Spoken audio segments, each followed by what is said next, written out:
so much stuff has been going on since your last fight. I saw that you moved to Tennessee, which was a shock to me because you've been in California for so many years, and you had your sixth child. Yep, I had my sixth child about 8 weeks ago. And how's life, man? How's life treating you right now with the move and the kid? Yeah, the move has been hard. We bought an unfinished house and we've been finishing it, and that was a mistake. We should have bought finished. But we've got a nice ranch. We've got 5 horses, 30 chickens, 3 turkeys, 4 geese, 6 ducks, 3 sheep. Let's see how many dogs? 3 dogs, 4 cats, 6 kids, and then it's my wife and I. So life's good. We've been enjoying ourselves, and looking forward to whatever comes next. Life seems extremely good to you, man. It seems like, you got an animal farm and you got your kids living on the farm. I think that's missing. I think a lot of parents are now like reverse, like they're not moving to the city. They're like moving to the countryside with their children. It seems like that's happening a lot. Kids need places to play. And we just got cramped in California, and you can't afford to live here. For those 2 reasons, we had to dip out. And I was going to ask you, why is California not the best place to live? Because everybody seems like they want to move to California. Are you from California? No, but I've stayed there for long periods. All right, California's the worst. Of the 50 states, it's real close to the bottom. The list of good things in California is like my gym, Dan Henderson's Athletic Fitness Center. And that's about the end of the list. Everything's expensive. Everything's crowded. There's people everywhere.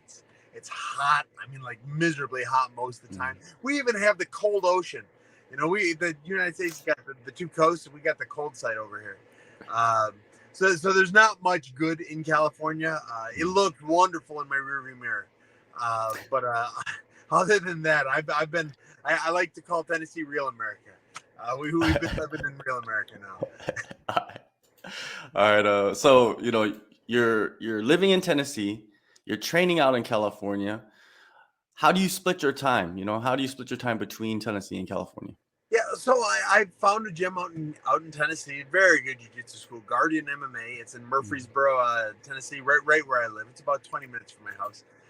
Great coaches, great atmosphere, and I've really enjoyed working out there. But you can't replace my team that's been with me for the last 11 years, 12 years, something like that.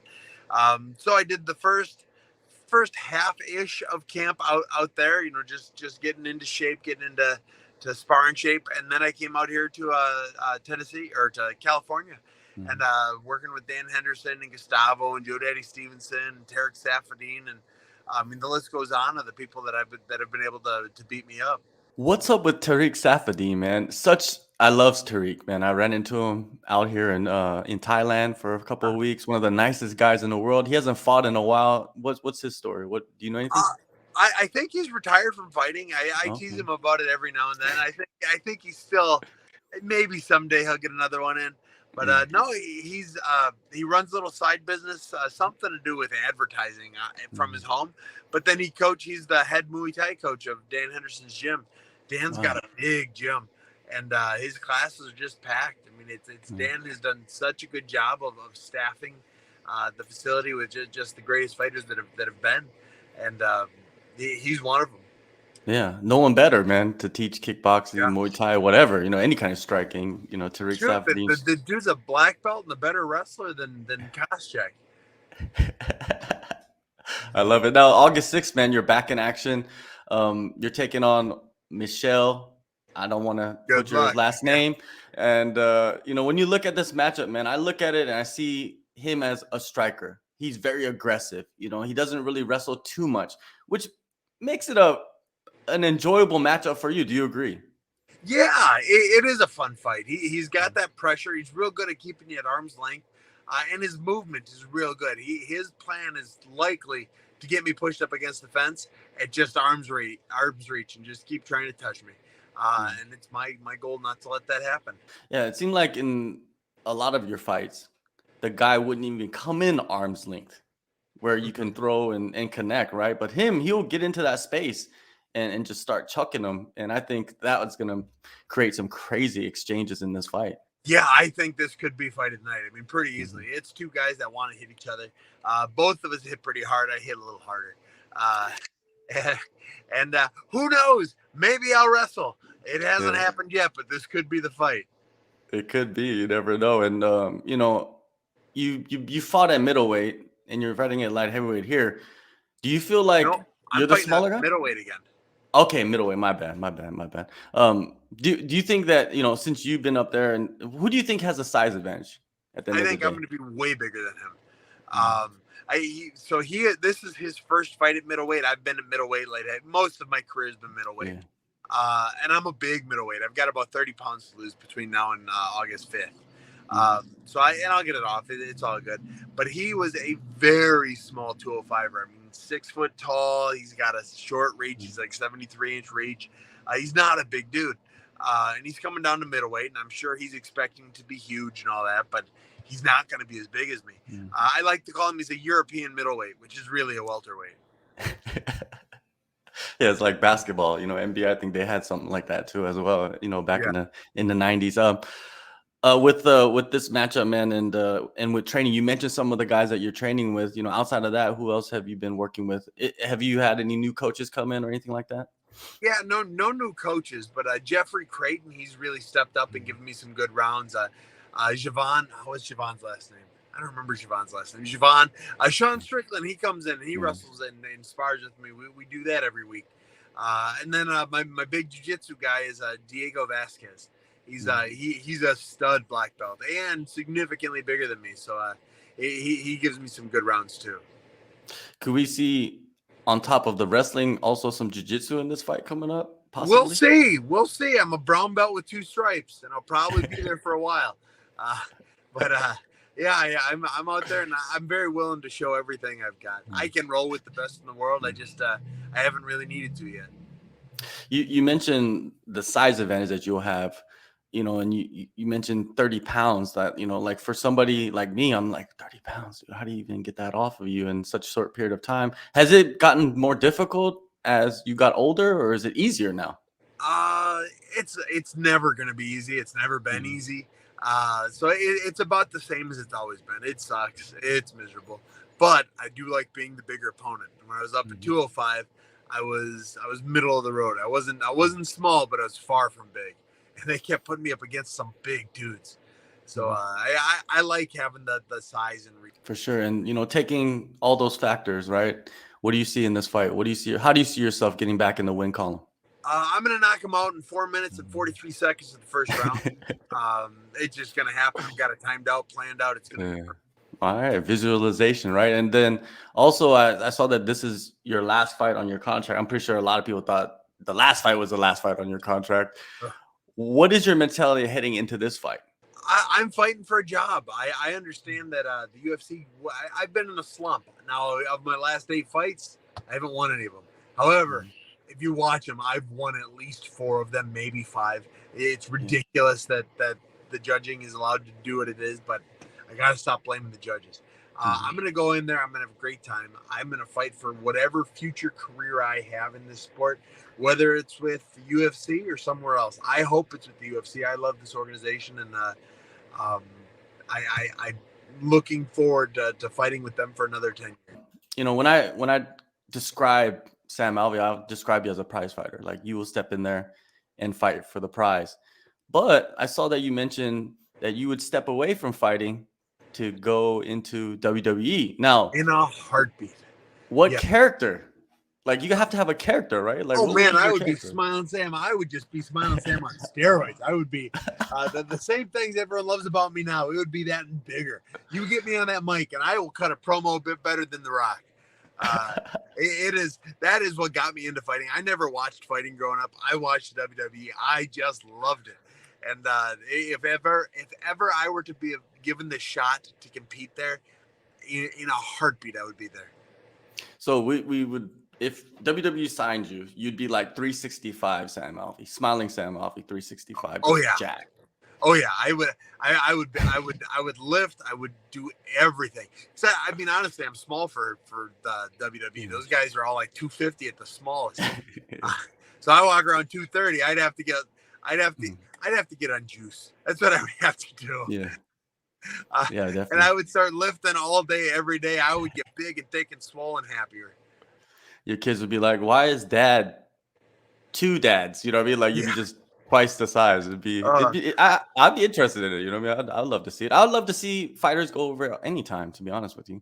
I love the sport. I love UFC, of MMA. I love that. The only thing I think I would like more is the WWE. All right. I was watching. For the people watching the interview, go and subscribe to Sam Alvey's YouTube channel. I was watching your channel. The last video that you put up, it was titled "Where the UFC Talent Is," and you kind of blamed Conor McGregor for the talent being a certain way. You know, the next generation being a certain way. You mentioned fighters copying him. What can fighters do to be more memorable in the game, in the fight game, outside of being like a great fighter and a personality, do you think? Yeah, they just have to be themselves, or find an aspect of themselves and let that shine. Everybody, I mean, every fighter's different, but at the end of every fighter tries to be the same, and they don't have to. They go out and do their own thing. You know, certain fighters have found their way. Sean Strickland has found his way. He is as far from Conor McGregor as you can get, but man, is he memorable. Dustin Poirier used to be that way. He used to be as far from Conor McGregor as you can get. And I think he's starting to lean into the Conor thing. I think he's starting to get a little more Healy. And I love Poirier, so don't tell him I said that. But you look at Conor came in, and he's the highest grossing UFC athlete of all times by a large margin.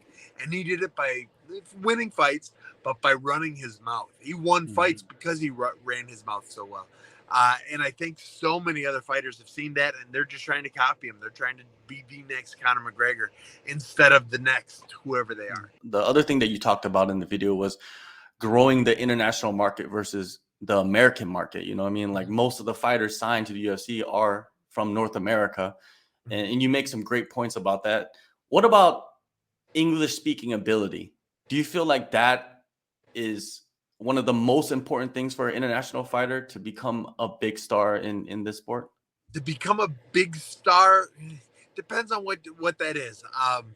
If you look at some of the Asian fighters that don't speak English, they may not be a big star in the United States, but over, you know, in China or Korea or wherever they're fighting from, they will immediately be bigger stars than any American UFC fighter could be.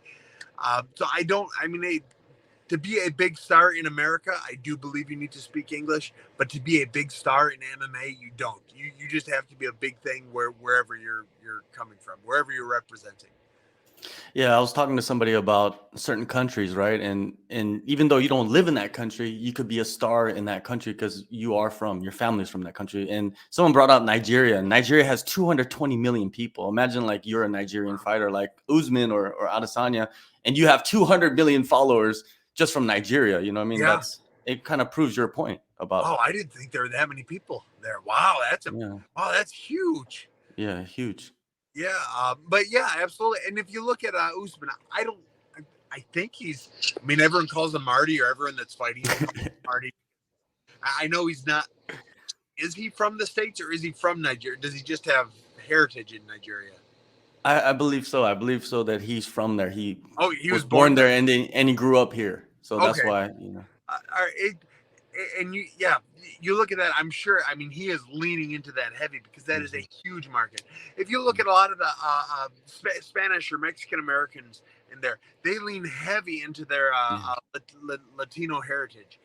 They could have been born in Lake Forest, Illinois, but if they have that thick pride of where their heritage is from, lean into it because it is a surefire way to get noticed and to be remembered. In America, straight up United States American. Most of the UFC is us. I think there's like 600 of the 700 of the 800 fighters are from America. There are so many of us that we can get lost in being American. We're just another American. We don't get that national pride like the minorities in the UFC from the other countries do. In the 90s, right? There was no social media, and we had some of the biggest stars, some of the biggest athletes at that time, right? Without social media, no extra help. Without social media, do you think the fighters that are big now, big names in the news all the time, would they be as big as they are? I think Conor McGregor would still be. And that might be the list. I mean, Conor has his persona, and it's brilliant. The way he's able to, he went on like 4 fights in a row where he predicted the second he was going to win and then went off and pulled it off. Conor had a different way about him. But everybody that's trying to copy Conor is just copying Conor. They will be forgotten. They might be big for a moment, but they're never going to be remembered like Conor is going to be remembered. So if you're, I suspect, and I don't know, I'm a 6'2" smiley ginger guy. I suspect being the smiley ginger guy, I'll be remembered for a minute. But people that are just kind of grumpy loudmouths, I think they will be forgotten. And I think every fighter in the UFC is trying to be a grumpy loudmouth like Conor. There are definitely a few of them out there. Fighters are fighters. What about MMA media? Where do you think it is going right now? I'm the wrong guy to ask. I think there are a ton of podcasts, and I get most of my updates from like MMA Junkie on Instagram. Everything I get is from Instagram. So I suspect it'll just be they'll be Ariel's got a good show. I think DC's on it. Joe Rogan's isn't really a MMA podcast, but you'll get the superstars. I think Bisping has one. You'll get the superstars that get them, and I think they'll keep rotating through. Eventually, Bisping will get tired of doing it, and somebody else will step up and take over from there. So, the podcast is likely the way to go, though the way people are going to be doing things. But as far as who makes the news, it's really the UFC makes the news, or Bellator makes the news, or ONE FC, PFL. They tell the MMA media what's happening next, and the MMA media just tries to make it run. Insider information from Sam Alvey. Here you go. There you go. I love it. August 6th, Sam is back. Smiling Sam is back in action. UFC Fight Night in Las Vegas. Thank you, Sam, always for the time. I really appreciate you coming on. And yeah, man, have fun on the farm, man. I want a farm, to be honest with you. There's so many fighters getting farms now. Oh, yeah. I just call mine a ranch. I don't want a farm. It's too much work. But a ranch, Smiling Sam can